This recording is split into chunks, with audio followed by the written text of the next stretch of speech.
Plant ప్రాపగేషన్లోని sexual method of plant ప్రాపగేషన్లో కావాల్సింది సీడ్స్. ఈ సీడ్స్ అనేవి ఎలా ఫామ్ అవుతాయి? ఫర్టిలైజేషన్ తర్వాత ఓవ్యూల్స్ అనేవి సీడ్స్ కింద ఫామ్ అవుతాయి అని చెప్పాం. సో ఈ సీడ్స్ని ఫర్దర్గా డివైడ్ చేస్తే మనకి 3 బేసిక్ పార్ట్స్ ఉంటాయి.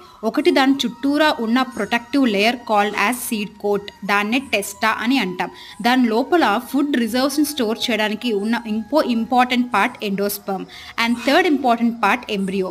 ఎంబ్రియోలో డిఫరెంట్ పార్ట్స్ ఉంటాయి like radical, plumule, cotyledons, coleoptile, coleorhiza, ఇలాంటి పార్ట్స్ అన్ని. సో ప్లూమ్యూల్ అంటే ఎంబ్రియానిక్ షూట్, రాడికల్ అంటే ఎంబ్రియానిక్ రూట్స్, స్కుటెల్లం అంటే ఏంటి ఇక్కడ? అది కాట్లిడనే, కాకపోతే మోనోకాట్స్లో దాన్ని స్కుటెల్లం అని అంటాం. కాట్లిడన్ 2 ఉంటే వాటిని డైకాట్లిడన్స్ అని, ఒకటే ఉంటే వాటిని మోనోకాట్లిడన్స్ అని అంటాం. కోలియోరైజా అంటే ఏంటి? కోలియోప్టైల్ అంటే ఏంటి? నాకు కామెంట్ సెక్షన్లో చెప్పండి.